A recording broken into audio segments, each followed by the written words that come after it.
ആചരണം. ഗുരുവായൂരപ്പൻ്റെ ഈ വർഷത്തെ ഉത്സവം മാർച്ച് 21 ആരംഭിക്കുന്നു. മാർച്ച് 21 ആനയില്ല ശിവേലി എന്ന് പറഞ്ഞ ഒരു പ്രത്യേക പ്രധാനപ്പെട്ട ചടങ്ങ് നടക്കുന്നുണ്ട്. രാവിലത്തെ ശിവേലിക്ക് അന്നേ ദിവസം ആനയില്ല. എന്താണെന്ന് വെച്ചാൽ പണ്ട് കാലത്ത് ഗുരുവായൂർ ദേവസ്വത്തിൽ ആന ഇല്ലാതിരുന്നൊരു കാലം ആനകളെ ഏൽപ്പിക്കുകയാണ് പതിവ്.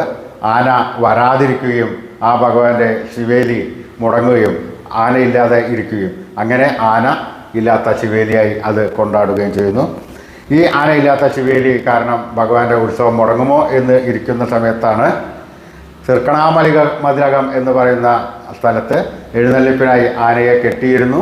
അവിടെ നിന്നും ഉച്ചയോടുകൂടി ആനകൾ ഓടിയെത്തുകയും ആ ഗുരുവായൂരപ്പൻ്റെ അമ്പലത്തിൽ എത്തുകയും അതിൻ്റെ അനുസ്മരണ ചടങ്ങായിട്ട് ആനയോട്ടം എന്ന ചടങ്ങും അന്നേ ദിവസം നടക്കുന്നു.